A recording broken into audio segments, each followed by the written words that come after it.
दिल्ली के दिल जले यानी आम आदमी पार्टी अब भी इस गम में गली जा रही है कि आखिर रेखा गुप्ता सरकार ने 1 लाख करोड़ का बजट कैसे पारित कर दिया, और कर दिया तो इसमें महिलाओं को सम्मान राशि देने के लिए 5100 करोड़ का फंड क्या रख दिया। इतना ही नहीं, जब रेखा गुप्ता सरकार ने अखबारों में बजट को लेकर विज्ञापन जारी किए तब आम आदमी पार्टी के सब्र का पैमाना छलकने लगा।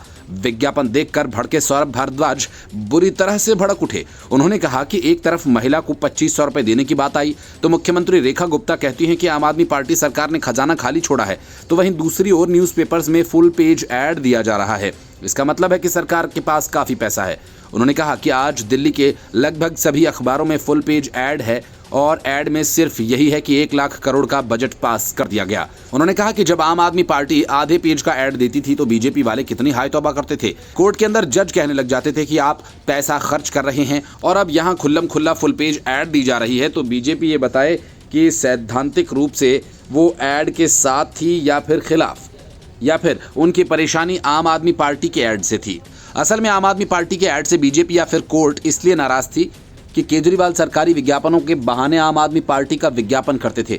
उनकी सरकार दिल्ली में थी लेकिन विज्ञापन पूरे देश में छपवाया जाता था। इस बात के कितने ही मामले सामने आ चुके हैं। जिन योजनाओं पर केजरीवाल ने एक चवन्नी खर्च नहीं की लेकिन उनके विज्ञापन पर करोड़ों खर्च हो गया।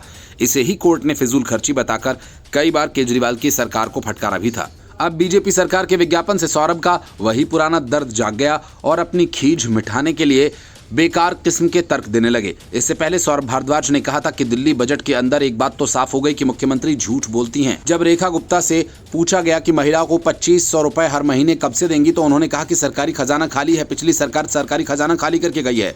असल में सौरभ भारद्वाज रेखा गुप्ता के 2 अलग अलग बयानों को जोड़कर नई सनसनी पैदा करना चाहते हैं। रेखा गुप्ता ने ये कहा कि बजट के फंड में एलोकेट किया जा चुका है, नियम तय हो रहे हैं, उसके बाद महिलाओं को हर महीने पैसे दिए जाएंगे। खजाना खाली होने की बात उन्होंने दूसरे संदर्भों में कही थी, लेकिन सौरभ भारद्वाज ने अपनी बात को सही साबित करने के लिए दोनों को जोड़ दिया।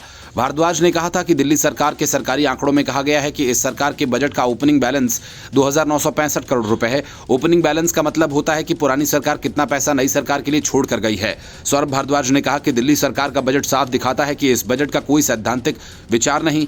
1 लाख करोड़ रुपए के बजट ने दिखा दिया कि सरकार के अंदर कोई गंभीरता नहीं। ये सच्चाई के आधार पर बजट बनाए। भाजपा की दिल्ली सरकार ने पूरा का पूरा बजट एक काल्पनिक आंकड़ों पर बना दिया। उन्होंने कहा कि दिल्ली सरकार के पास 1 लाख करोड़ रुपए कहां से आएगा ये भाजपा ने नहीं बताया। क्या ये पैसा व्यापारियों से आएगा, या भाजपा की सरकार 1 लाख करोड़ रुपए जुटाने के लिए व्यापारियों के ऊपर टैक्स की दरें बढ़ाएगी, या उन व्यापारियों की गर्दन दबोचेगी जो कह रहे थे कि वैश्य समाज की सरकार बनी है। सरकार को स्पष्ट करना चाहिए कि 1 लाख करोड़ रुपया कहां से आएगा। Bureau report, news of India.